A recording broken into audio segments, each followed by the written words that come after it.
எனக்கு கிடைச்ச தகவல்ல துர்கா ஸ்டாலின் அவங்க தான் பக்தி. அந்த அம்மா சோழி போட்டு பார்க்க போயிட்டாங்களாம். இந்த சோவி டிஎம்கே சார்பாக இது யார் ஜெயிப்பா இப்படி அளவுக்கு ஒரு சம்பவம் வந்திருக்குன்னா அந்த அளவுக்கு பயம். டிஎம்கே வட்டாரம் கலங்கி போயிருக்கு சார். டிஎம்கே இந்த முறை கொஞ்சம் கதை கந்தல் தான். அதனால தான் எல்லாரும் அங்கங்க பறந்துட்டாங்க. உண்மையிலேயே அவர்களுக்குள்ள பெரிய பதட்டம் இருக்கிறது. பதட்டம் இருக்குன்னு சொல்றீங்க. கொடைக்கானல் போறாங்க. அவரு பதட்டம் தணிக்கிறதுக்கு என்ன பண்ண முடியும்? இங்கே உட்காந்துட்டு இருக்க முடியும்? அங்க உட்காந்து ஏதாவது பண்ணி தானே ஆகணும். இப்போ உதயநிதி அவர் ஃபாரின் போயிட்டார், துபாய்க்கு போயிட்டார். சாதாரணமான எலெக்ஷன் கிடையாது. இதுவரைக்கும் ரொம்ப இன்ட்ரெஸ்டான எலெக்ஷனா இருக்குது. இதுவரைக்கும் எலெக்ஷன் ஒரு உப்பு சப்பு இல்லாமல் இருக்கும். இந்த தடவை அப்படி இல்லை. சின்ன பிளேயர்லாம் ரோல் பண்ணுவோம். பெரும் பரபரப்பு. வயிற்றுப்போக்கு மாத்திரையை கொடுத்து டிஎம்கே காரங்கெல்லாம் கதி கலங்கி போய் கிடக்கான். இதுதான் கிரவுண்ட் ரியாலிட்டி. எடப்பாடி கொஞ்சம் தெளிவாக இருக்கிற மாதிரி தெரியுது. சரி, கிடைச்ச மட்டும் மிச்சம்னு. இனி அடுத்தடுத்த 2-3 நாளில் செய்தி வரும்ல. ஆடி காத்துல ஆளி பேரழி வந்து ஆளெல்லாம் பார்க்காத அடிக்காது, எல்லாத்தையும் அடிச்சுட்டு போயிடும். இப்போ இந்த இஸ்லாமிய இளைஞர்கள் போனதான் எனக்கு அவன்லாம் பாரம்பரியமாக டிஎம்கே வாக்காளர்கள். அவங்க எதுக்கு பாரம்பரியமாக டிஎம்கே தான் ஓட்டு போடுவாங்க. இப்போ கத்தோலிக்க கிறிஸ்தவர்கள் இந்த மாறிட்டாங்க, ஏகப்பட்ட பேர். இவருக்கு ஒரு ப்ளஸ் பாயிண்ட், எனக்கு ஒரு சந்தோஷம் என்றால் மதம் சாதிகளுக்கு அப்பாற்பட்டு நிற்கிறார், மனிதனாக நிற்கிறார். நான் மக்கள்கிட்ட தனிப்பட்ட முறையில் எடுத்ததில்ல, இதுவரைக்கும் இப்படி பார்த்ததில்ல. யாருக்கு நீங்க வாக்களிப்பீங்கன்னு கேட்டேன். 20 பேர்னா 20 பேரும் தாவே கேட்டேன். I was shocked about it.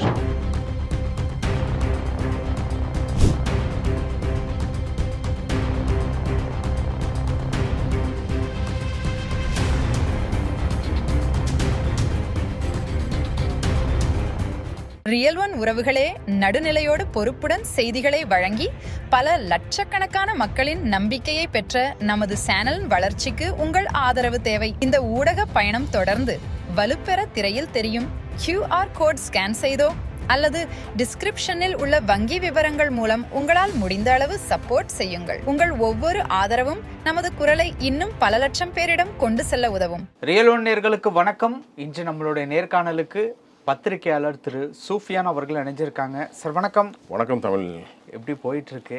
எல்லாம் குழப்பமாக தான் போயிட்டு இருக்கு. எப்படி போயிட்டு இருக்குன்னு என்ன எப்படி போயிட்டு இருக்கு, எதை பற்றி கேட்குறீங்கன்னு தெரியல. அது தேர்தல் ஆஃப்டர் எக்ஸிட் போலிங். ஏன் அப்படின்னா இந்த தேர்தலை பொறுத்த வரைக்கும் போன தேர்தல்லாம் குழப்பமே இல்லை, ஒரு மாதிரி ஃப்ரீயாக இதுதான் அப்படிங்கிற மாதிரி வந்து எல்லாரும் சொன்னாங்க. ஆல்மோஸ்ட் அந்த மாதிரி தான் வந்தது 21. ஆனால் இந்த தேர்தலை பொறுத்த வரைக்கும் முடிவுகள் சொல்கிறதுக்கு தயக்கமோ இல்லை பயமோ இருக்கா, இல்லை சொன்ன முடிவுகள் சரிதானா அப்படிங்கிறதுல இப்போ நான் சொல்லி முடிக்கிறப்பே தெரியும், ஒரு கொஸ்டின் மார்க் வச்சு முடிக்கிற மாதிரி தான் ஒரு குழப்பத்திலே வச்சுருக்காங்க. ஸோ இந்த எக்ஸிட் போலிங் அப்படிங்கிறத எப்படி பார்க்குறது? ஏன்னா இப்போது முதல்வர் அவர்கள் தன்னுடைய ஓய்வுக்காக கொடைக்கானல் போயிருக்காங்க. இந்த பக்கம் துணை முதலமைச்சர் துபாய் வந்து போயிருக்காங்க. எடப்பாடி அவர்கள் ஊருக்கே போகல, சென்னையில் தான் வந்து இருக்காங்க. இந்த ஆஃப்டர் எலெக்ஷனுக்கு அப்புறமும் ஒரு தயக்கத்தோடு இருக்கக்கூடிய இந்த சூழ்நிலை, தயக்கம் இருக்கா இல்லையாங்கிறதுக்கும் ஒரு கிளாரிஃபிகேஷன் கொடுங்க. என்ன போயிட்டுருக்கு? எனக்கு கிடைச்ச தகவல்ல துர்கா ஸ்டாலின் அவங்க தான் பக்தி.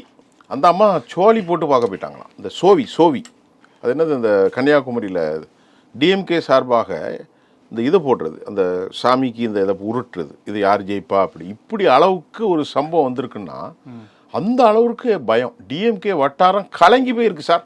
நீங்கள் சொன்னாலும் சரி, சொல்லாட்டாலும் சரி, உண்மையாக சொன்னாலும் சரி, நம்ம பேசும்போது ஒரு பொலிட்டிக்கல் வியூவர்ஸாக தான் பேசுகிறோம். நம்முடைய 1008 எண்ணங்களை நான் பேச தயாராக இல்லை. ஆனால் ஒரு விஷயம் தமிழ் அமுதன், நான் மக்கள்கிட்ட தனிப்பட்ட முறையில் எடுத்ததில்ல, இதுவரைக்கும் இப்படி பார்த்ததில்லைங்க. ஓட் பர்சன்டேஜா? இல்லை, தனிப்பட்ட யாருக்கு நீங்கள் வாக்களிப்பீங்கன்னு கேட்டேன். அதில் இளைஞர்களை பார்த்து கேட்டேன் சார். 20 பேர்னா 20 பேரும் தாவே கேட்டேன். I was shocked about it. இது குறித்து நான் ரொம்பவே ஷாக் ஆனேன். தப்பில்லை. எலெக்ஷன் அன்னைக்கு போலிங்கில் போயிட்டு கேட்ட அப்புறம் நீங்கள் யாருன்னு கேட்டாங்க. நான் இன்டெலிஜென்ஸ்னு சும்மா விட்டேன். அதெல்லாம் சொல்லிட்டாங்க நம்ம பிள்ளைகளெல்லாம். நான் அப்புறம் சொல்லிட்டேன், இன்டெலிஜென்ஸும் ஒன்றும் இல்லை, நான் செய்தியாளன் தான். இல்லை சார், நாங்கள் வந்து டிடிஏ போனோம். அதில் தலித் இளைஞர்களை போய் கேட்டேன். தலித் இளைஞர்களை பார்த்து கேட்டேன். சென்னை முகப்பேரில் இருக்கிறோம். அவங்க சொன்னாங்க, நாங்கள் எப்போவுமே தலைவனுக்கு தான். நாங்கள் வடபழனி சிக்னலில் கேட்டாங்க, வேலை முடிச்சுட்டு தலைவர் தாவைக்கே ஓட்டு போட போகிறேன். இப்படி நான் பார்த்ததே இல்லை சார். நான் இப்போ விஜய் நம்ம நிறைய விமர்சனம் பண்ணக்கூடிய ஆள் தான். அவர் வரலாம், நம்ம இப்போ நிறையவே பேசியிருக்கோம். ஆனால் நம்ம பொய் சொல்லக்கூடாது. நம்ம தர்மம் என்னது? நான் வந்து ஒரு செய்தியாளன், உள்ள நிலவரத்தை சொல்லணும். நான் ஒரு செய்திக்காரன், எனக்கு மற்றபடி யாருமே இல்லை. அப்புறம் நான் இன்னொரு விஷயம் உங்களுக்கு சொல்கிறேன். நான் வந்து தமிழ்நாட்டில் முஸ்லீம் இளைஞர்கள் வாக்களிக்க மாட்டார்கள்னு பேசுகிறேன். நேற்று கேட்டால் டிஎம்கே உடைய ஒரு செய்தி தொடர்பாளராக எல்லா சேனல்லையும் வரக்கூடியவர், அவர் மனைவி கிட்ட கேட்டால் அவங்க சொல்கிறாங்க நாங்கள் வந்து இதுக்கு தான் அந்த அம்மாவுக்கு 55 வயசாச்சு, 52 வயசாச்சு. நாங்கள் வந்து டிடிவி அது என்ன தாவேக்கேக்கு தான் போடுவோம், டிவிக்கே தாவேக்கேக்கு தான் போடுவோம். அவர் பையன் டிஎம்கே போட்டிருக்கான். அந்த ஊரில் இருக்கக்கூடிய ஏராளமான இஸ்லாமியர்கள் போட்டிருக்காங்க. இன்றைக்கு காலையில் திருச்செந்தூர் தொகுதி, எனக்கு திருச்செந்தூர் தொகுதி தான், திருச்செந்தூர் தொகுதி போட்டு காட்டினா அந்த பக்கத்தில் இருக்கிற காயாமொழி, அதுக்கு பக்கத்தில் இருக்கக்கூடிய அந்த குலசேகரப்பட்டினம், உடன்குடி, கம்ப்ளீட்டாக இளைஞர்கள், இஸ்லாம் இளைஞர்கள், மற்ற இளைஞர்கள் அல்ல, இஸ்லாம் இளைஞர்கள், முஸ்லீம் இளைஞர்கள். அப்போ கிறிஸ்தவர்கள்லாம் போடாமல் எப்படி இருப்பாங்க? அப்போ பிஜேபி கணக்கு கொஞ்சம் பழிக்குமோ? இதெல்லாம் வந்து டிஎம்கேவுடைய பாரம்பரிய ஓட்டு. நல்லா புரிஞ்சுக்கிடுங்க, டிஎம்கே இந்த முறை கொஞ்சம் கதை கந்தல் தான். அதனால தான் எல்லாரும் அங்கங்கே பறந்துட்டாங்க. ஆனால் காசு நிறைய கொடுத்தாங்க. அதை பற்றி நம்ம பேச முன்னாடி இது ஒரு பெரிய ஷாக்காக இருக்குது சார். எனக்கு ஷாக் ஒன்றும் இல்லை சார், நல்ல விஷயம் தான். ஆனால் அதில் எனக்கு ஒரு மகிழ்ச்சி ஒன்றும் கிடைக்கிது. யார் வேணாலும் ஜெயிச்சுட்டு போகிறாங்க, நமக்கு இவர் தான் ஜெயிக்கணும் அவர் ஜெயிக்கணுங்கிற நோக்கத்தில் ஒரு செய்தியாலாம் இல்லை. ஆனால் ஏன் இப்படி நீங்கள் தாவே கேட்க போனால் இந்த முறை சாதியை தாண்டி மதத்தை தாண்டி எல்லாரும் இவர் பின்னாடின்ற எனக்கு ஒரு நல்ல செய்தியாக பட்டுச்சு. அடே நம்ம ரொம்ப நாளாக எதிர்பார்ப்போம், ஹோட்டலில் போனால் ஊத்தப்பத்தை தின்னு, இல்லது தோசையை தின்னு, ஆப்பத்தை அந்த ஓய்ஸ்டே தின்னு போ, கோயிலுக்கு போ, மசூதிக்கு போய், எங்கேயும் இல்லை போகாமல் தொலை, நாம் எல்லாரும் ஒரே அம்மா பிள்ளைய உள்ள வாழணும். இதுதான் உலகத்தில் நமக்கு கடவுள் சொல்லி கொடுத்தது. கடவுள் நம்பிக்கை இல்லையா, கடவுள் நம்பி இல்லையா, பரவாயில்ல, கடவுள் இல்லைப்பா, அப்போ அப்படி போ. ஆனால் சண்டை பிடிக்காத, வெட்டிக்கிட்டு குத்திக்கிட்டு தாராறு பண்ணிக்கிட்டு சாதி மதம் இதெல்லாம் தமிழ் குடிக்கு இருக்கவே கூடாது. எல்லாமே ஒரு குடி. இதை நான் எதிர்பார்த்தது. இந்த விஷயத்தில் எனக்கு ஒரு மகிழ்ச்சி தனிப்பட்ட முறையில். சுஃபியான்ட்ட நீங்கள் கேட்டால் நம்ம தாவேக்காவுடைய ஆள் இல்லை, ஆனால் எல்லார்ட்ட இடத்துலையும் கேட்கும்போது என்ன சொன்னாங்கன்னா, நாங்கள் வந்து மத ஜாதிகளுக்கெல்லாம் அப்பாற்பட்டு போட்ட தலித் இளைஞர்கள், இஸ்லாம் இளைஞர்கள், எல்லாருமே பிராமண இளைஞர்கள் கூட போட்டிருப்பாங்க, மற்ற நாடார் செட்டியார் எல்லா மக்களுமே ஒரு இதெல்லாம் நல்லா போட்டிருக்கிறதாக தெரிகிறது. இப்போ டோட்டலாக is going to be lot of the confabulation among the society. I met so many people, I had talked to him. அவங்கள்ட்ட பேசும்போது கூட சொல்கிறாங்க, we can't find out in exactly what will happen today and tomorrow, day after tomorrow. என்னதான் சொல்ல வருது இந்த exit polling? Exist polling வந்து இன்னும் எக்ஸிஸ்டாக சொல்லலையே, எக்ஸாக்டாக சொல்லியிருக்காங்களா எக்ஸிஸ்ட் போலிங்? இல்லை, நீங்கள் விசாரித்த வரைக்கும், நான் விசாரித்த அளவுக்கு இளைஞர்கள் கிட்டத்தட்ட 60+70% வாக்காளர்கள், இஸ்லாமிய மக்கள், கிறிஸ்தவ மக்கள், இந்து சமூக மக்கள், தலித் மக்கள், அருந்ததிகள் எல்லாருடைய ஓட்டையும் பிரிச்சிருக்கிறாங்க. இப்போ சற்று முன்னர் எனக்கு கிடைத்த தகவல், திராவிட முன்னேற்ற கழகத்துக்கு பெரும் சிதறல் இருக்கிறது அப்படிங்கிறாங்க. பெரும் சிதறல் இருக்கிறது என்று சொல்லிவிட்டு அவர் சொல்லுகிறார், கிட்டத்தட்ட நெக் அண்ட் நெக் ஃபைட்டாக வரும். அதிமுக பாஜக கூட்டணி 70 இடங்களிலும், திராவிட முன்னேற்ற கழகம் ஒரு 90லேருந்து 100 இடங்களும், இப்படி ஒரு மாதிரியாக வரும். ஆனால் ஒரு விஷயம் எல்லாரும் சொல்கிறாங்க, ஒரு விஷயம்னா மக்கள்கிட்ட பார்க்கின்ற போது அறிவுஜீவிகள்கிட்ட நேற்று ஒரு முக்கியமான ஒரு பெரிய தளம் ஒரு செய்தியை வெளியிட்டிருந்தது. ஏறக்குறைய பாஜக கூட்டணி நான் 26%, தாவேகா 25லேருந்து 26%, திமுக 42% பெறும் அது சொல்லியிருந்தாங்க. ஆனால் அந்த பத்திரிக்கை கொஞ்சம் முக்கியமான ஒரு பெரிய பத்திரிக்கை தான், அது ஒரு சாதாரணமான பத்திரிக்கை இல்லை. அடுத்த ஸ்டேட்லேயும் நடக்குது, ஆங்கிலத்திலையும் பண்ணுறாங்க. அவங்க ஒரு கருத்து, அதாவது 42ன்னா திமுக இல்லை, கூட்டணிகள்லாம் சேர்த்து. அப்படி இருக்கும்போது ஒரு ஹங் அசம்பிளி வருவதற்கான சாத்தியம் இருக்குது அப்படின்னு சொல்கிறாங்க. அப்போ நம்ம எப்படி ஹங் அசம்பிளி, நீங்கள் அப்புறம் தமிழ் சார் உங்கள்கிட்ட நிறைய கலெக்ஷன் இருக்குது, நான் எப்படி வந்து ஹங் வரும்னு நீங்கள் நம்ம பேசுவோம், ஒரு டிஸ்கஷன் தானே, வேறு டிஸ்கஸிங். எப்படின்னா நிறைய சில இடங்களில் சராசரியாக டிஎம்கேவுடைய ஓட்டை பிரிக்கிறேன்னு வைங்க, அந்த இடத்துல எடப்பாடிக்கும் அதிமுக கூட்டணி கொஞ்சம் வரும். ஒரு பேச்சு சொல்கிறாங்க, அப்படி 1, 2, ஒரு 10க்கு 2 வரும்போது அவங்க ஒரு 50-60 வருவாங்க. அப்படி நிறைய இடங்களில் ஏடிஎம்கே ஓட்டை பிரிக்கிறதுக்கு இல்லை, ஆனால் இளைஞர்கள் ஏடிஎம்கே இல்லாமல் இவர்கள்ட்ட தான் இருக்காங்க டிஎம்கேல. இப்போ மாற்று வழி இல்லாமல் இருந்தாங்க. அதனால் டிஎம்கேக்கு ஒரு பெரிய சிதறல் ஏற்படும் என்றும் ஒரு கருத்து. அப்புறம் சீமானுக்கு மேலே ஒரு அதிருப்தி. என்ன அதிருப்தின்னா, ஜெயிக்காத கட்சி எதுக்கு அரசியலில் நிற்கணும், சும்மா தமிழ் தேசியன்னு பேசிக்கிட்டு இங்கேயும் பணத்தை வாங்கிட்டு அங்கேயும் வாங்கிக்கிட்டு எங்களுக்கு என்னடா பிரயோஜனம், நாங்கள் வந்து ஜெயிக்காத கட்சியில் எது நிற்கணும், அப்படி ஒரு குரல்களும் வருது மக்கள்கிட்ட. பெற்றோம் நம்ம எல்லாமே மக்கள்கிட்ட கேட்கும்போது அவருடைய சதவீதம் 4% மாறக்கூடிய வாய்ப்பு இருக்குது.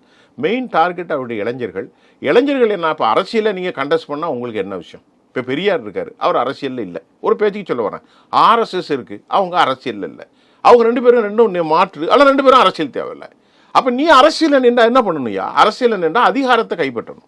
அதிகாரத்தை கைப்பற்றுறதுக்கு 4, 2, 6, 7, 3, 10, 1, 3, 4 இந்த கால்குலேஷன். நீ இருக்கிறது 3 தான் இருக்குது, அப்போ 4 கிட்ட சேர்க்கணும். இல்லை நீ 7ல் இருக்கா கூட 3 சேர்க்கணும், இல்லை 9 இருக்கா கூட எதுவுமே சேர்க்க மாட்டேன், நான் இப்படியே தமிழ் தேசியம் பேசிட்டு பனை மரத்துலேருந்து பயணியை குடிங்க, தென்னை மரத்துலேருந்து தேனை குடிங்கன்னா வேலைக்கு ஆகாது.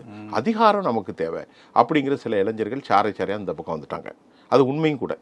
அதுவும் நமக்கு களத்திலேருந்து எதிரொலிக்கிறது. மக்களை பார்த்து தான் பேசுகிறேன், வேறு மற்றபடி ஒன்றும் இல்லை. அந்த துர்கா ஸ்டாலின் அம்மையாரனுடைய ஜோசியர் என்ன சொன்னார் அதை பற்றி தகவல் இல்லை. ஆனால் நேற்று கன்னியாகுமரியிலேருந்து என்னுடைய நெருங்கிய நண்பர் தான் அந்த கதையை சொன்னார்.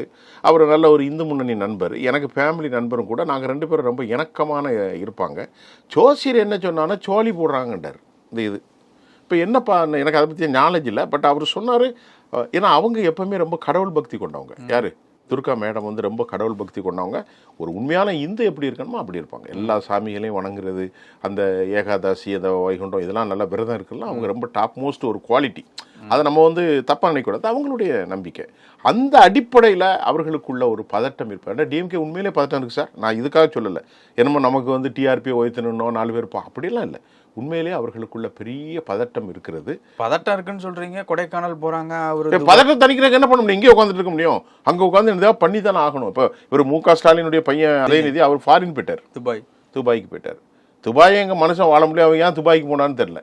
இப்போ தான் அங்கேருந்து செய்தி வருது, அப்பாஸ் அராக்கிச்சு துபாயை அடிக்க போகிறான்னு. அது ஒரு பெரிய எதுக்கு போனான்னு தெரில. அது வேற ஏதாவது பிஸ்னஸ் தான் இருக்குமோ அப்படி நினைக்க வேண்டியது. அது நம்ம ஏற்கனவே பேசி. இவர் கொடைக்கானல் போயிருக்காரு. இவர் கொடைக்கானல் போறாரு. இவர் தான் எல்லாம் மருமங்கையில ஒப்படைச்சிட்டாரு. இவர் ரோபோட் பொம்மை மாதிரி தானே நம்ம முதலமைச்சர். இவருக்கு அதெல்லாம் பொறுப்பு கிடையாது. ஃபுல்லாக கிச்சன் கேபினெட் தான். துர்கா அம்மாவுடைய கேபினெட்டு, மருமக செந்தாமரை, நம்ம தம்பி உதயநிதி, இவங்க தான் அவங்க பண்ணிக்கிறாங்க பிறப்புக்கு. இவர் ஒரு அடையாளம் தான். நான் முத்துவேல் கருணாநிதி அப்படி சொன்னார், ஒரு தடவை சொன்னார். அந்த அம்மா அழுதாங்க. ரொம்ப வருஷமாக பெரியவர் கருணாநிதி என் மாப்பிள்ளைக்கு புருஷனுக்கு ஒன்றும் கொடுக்கலடா, இவ்வளோ காலத்துக்கு அப்புறம் ஸ்டாலின் வந்துட்டாருன்னா அந்த அம்மா அழுதாங்க. நல்ல அம்மா, நல்ல ஒரு மனுஷி. அவங்க தப்பாக நினைக்கக்கூடாது. அவங்க பண்ணாங்க. சரி பரவாயில்ல விடுங்க. அவங்க ரோல் ஏன்னு கேட்டீங்கன்னா, அவங்க இந்த கூட்டணி சேர்த்தாங்க.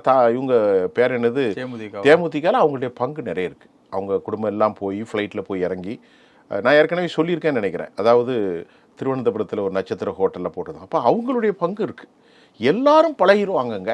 யாருமே, அதாவது தமிழ் சார், ஒவ்வொரு யாருக்கும் அந்த சூழல் அமைஞ்சிட்டுன்னு வைங்க, அப்போ அவங்க தான் ராஜா. அப்படிப்பட்ட ஒரு சூழல் இருக்குது. டிஎம்கேல பதட்டம் பயங்கரமாக இருக்குன்னு அடுத்தடுத்து நான் உங்களுக்கு நிறைய தரப்போகிறேன். உங்களுக்காவது நிறைய செய்திகளை கலெக்ட் பண்ணி கொடுக்கணும். எல்லாரும் நேயர்கள் நம்புகிறாங்க. ஆனால் பொய் இல்லாத செய்திகளை தரணும். ஒரு கற்பனைக்கு அப்பாற்பட்டு அப்படிலாம் சொல்லக்கூடாது உண்மையில்.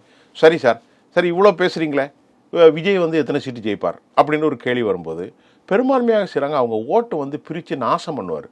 அவர் பெரிய அது it is impossible to convert to constituency win ஆக. இல்லை, அந்த இடத்துல தான் விக்டரி கான்ஸ்டிடுவன்சியா, அந்த இடத்துல தான் கேள்வி. பர்சன்டேஜ் அதிகமாக இருக்குது, சீட்டு ஒன்றுமே இல்லாமல் இருக்குது. அதுதான் ஒரு சந்தேகத்தை ஏற்படுத்துது. எல்லாரும் சொல்கிறது என்னென்னா, குறைஞ்சது 15% மேலே வாங்குவார் அப்படிங்கிறது 20+ வர சொல்கிறாங்க. 20+ வச்சுக்கிடுவோமே, சீட்டாக கன்வெர்ட் ஆகாது. அது என்ன கணக்கு அப்போது சார்? போன தடவை அண்ணா டிஎம்கேக்கும் எத்தனை பெர்சன்டேஜ்? 1%. டிஎம்கே எத்தனை ஓட்டு புரிஞ்சது? 120 சீட்டு பிடிச்சது. ஏடிஎம்கே எவ்வளோ புரிஞ்சது? 66. அப்போ என்ன சொல்கிறீங்க? 1.5%க்கு பாதிக்கு மேலே போயிட்டேன் சார். சார் நீங்கள் பாருங்கள் சார், போன தடவை டிஎம்கே 1% டிஃப்ரெண்ட் சார். அவன் 125, கூட்டணி கட்சி 159, கூட்டணிகள் சேர்த்து 150, திமுக மட்டும் 125. அதிமுகவுக்கும் டிஎம்கேக்கும் 1.5%, 1.4 சம்திங் தான். 1.5% கொஞ்சம் கம்மி தான்.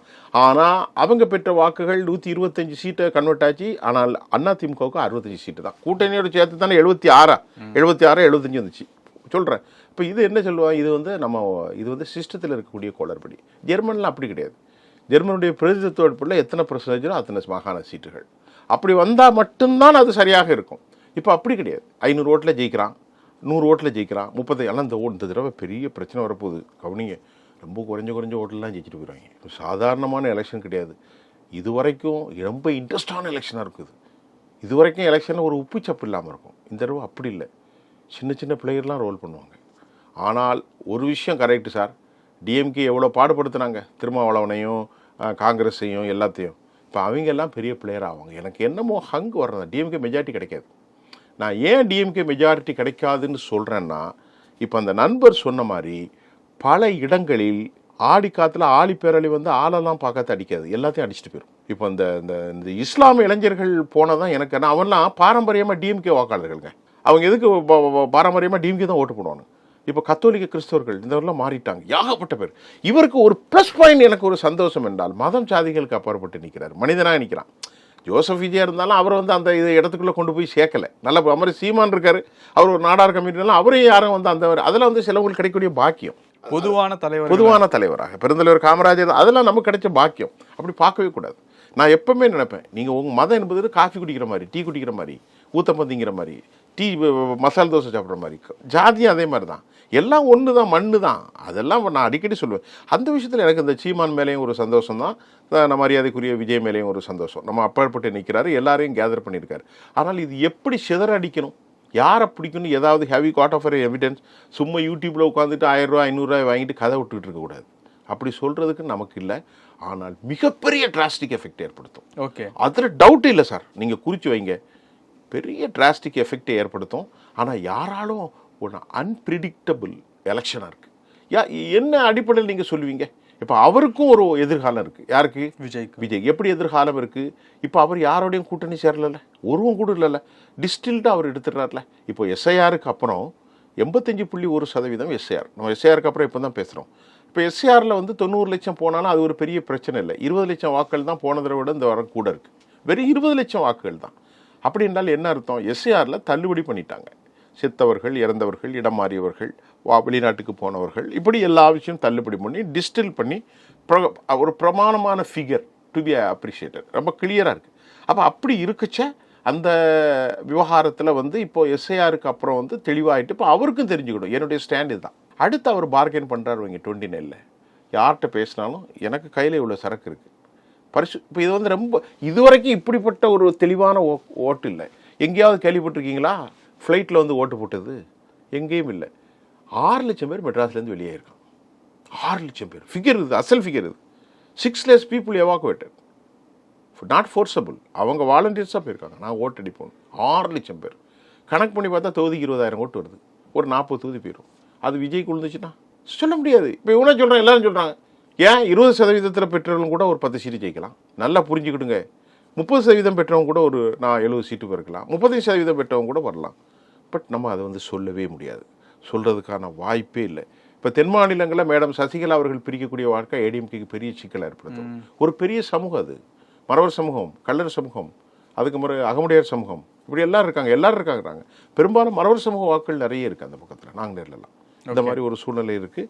பட் இதை நம்ம வந்து ப்ரிடிக்ட் பண்ண முடியல. பெரும் பரபரப்பு, வயிற்றுப்போக்கு மாத்திரையை கொடுத்து டிஎம்கே காரங்கள்லாம் கதி கலங்கி போய் கிடக்கான். இதுதான் கிரவுண்ட் ரியாலிட்டி. எடப்பாடி கொஞ்சம் தெளிவாக இருக்கிற மாதிரி தெரியுது. சரி, கிடைச்ச மட்டும் மிச்சம்னு. இனி அடுத்தடுத்த 2-3 நாளில் செய்தி வரும்ல, அப்போ நம்ம சொல்ல தானே போகிறோம். ஓகே, பல விஷயங்கள் பகிர்ந்திருக்கீங்க. நேரத்துக்கு ரொம்ப நன்றி. நன்றி சார். உங்கள் பிசினஸ் இன்னும் அதிக மக்களை சென்றடைய வேண்டுமா? இன்றைய டிஜிட்டல் உலகில் சரியான ப்ரமோஷன் தான் வெற்றியின் முதல் படி. தமிழகம் முழுவதும் பல லட்சக்கணக்கான பார்வையாளர்களை தினமும் சென்றடையும் ரியல் ஒன் யூடியூப் சேனல்களில் உங்கள் பிசினஸ் இனி எல்லோரும் அறியட்டும். குறைந்த செலவில் அதிக ரீச். உங்கள் பிராண்டுக்கு நம்பிக்கையும் வளர்ச்சியும் சேர்க்க இன்றே எங்களை தொடர்பு கொள்ளுங்கள். 928 00 87 164.